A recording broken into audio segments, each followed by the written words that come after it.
Hello everyone, সকলকে জানাই good morning. কারণ এখন সকাল 7টা বাজে আর আজকে শ্রাবণ মাসের প্রথম সোমবার, তাই আমি দেখো 7টার মধ্যে চান দান করে কাজ টাজ কমপ্লিট করে ঠাকুরের জন্য সব কিছু রেডি করে নিয়েছি। এখানে আমার সব কিছু গুছিয়ে নেওয়া হয়ে গেছে, ফুল, বেলপাতা, ধুতরা ফুল, তারপর তোমার ধুতরা ফল যেটা ছিল সেটা, তারপর এখানে বরমশাই চুড়ি এনে দিয়েছিলো, সেই চুড়িটাকেও আমি একটু পুজো করে নেব। তো সব কিছু গুছিয়ে নিয়ে ঠাকুরের এখানে চলে এসেছি।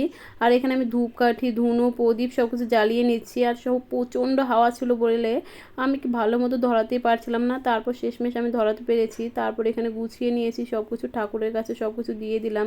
তারপর এখানে আমি ধূপ ধুনো সব কিছু দিয়ে এখানে তুলসী ঠাকুরকে প্রণাম করে নিলাম। এখানে যেহেতু তুলসী মা আছে তো প্রণাম করে নেওয়ার পর এবার আমি দেবাদিদেব মহাদেবের মাথায় জল ঢালবো। যে পাগলা বাবা ভোলা বাবার মাথায় জল ঢেলে বাবার মাথাটা ঠান্ডা করব।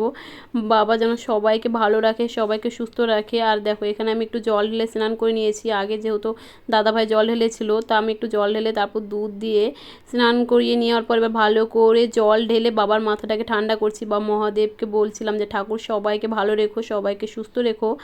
আর মহাদেব তুমিও ভালো থেকো, তুমি ভালো থাকলেই তো সবাইকে ভালো রাখবে। তারপর দেখো আমি এখানে সব কিছু ফুল দিয়ে আস্তে আস্তে পুজোটা কমপ্লিট করে নিচ্ছিলাম। আর সত্যি বলছি মনটা আজকে আমার অনেকটা ভালো লাগছিলো, অনেক দিনের অপেক্ষা ছিল যে শ্রাবণ মাস কবে আসবে আর আমি কাচের চুড়ি পরবো। তো বরমশাই চুড়ি এনে দিয়েছে, তো আজকে আমি পুজো টুজো কমপ্লিট করে নিয়েছি। তারপর আমি চুড়ি পরবো। চুড়ি আগেই পরা যায়, শ্রাবণ মাস আরও আগেই পড়েছে। আমি ভাবলাম ঠাকুরের পুজো করে তবে চুড়ি পরবো।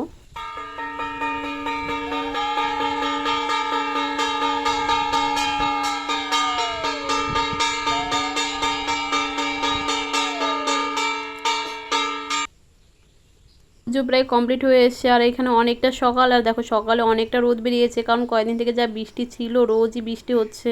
আর এখানে রোদ বেরোনোর ফলে কিন্তু অনেকটাই ভালো লাগছিলো, কিন্তু রোদের কারণে প্রচণ্ড গরম হয় মুখটাও রোজ বৃষ্টির কারণে কাদা হয়ে গেছে চার সাইডটা। আর দেখো এখানে পুজো কমপ্লিট করার পর প্রণাম করে নিলাম। আর এখানে দেখো মা কালীর মন্দির আছে, মহাদেব আর মা কালী কিন্তু আমাদের বাড়ির সামনেই মন্দির আছে দুটোই।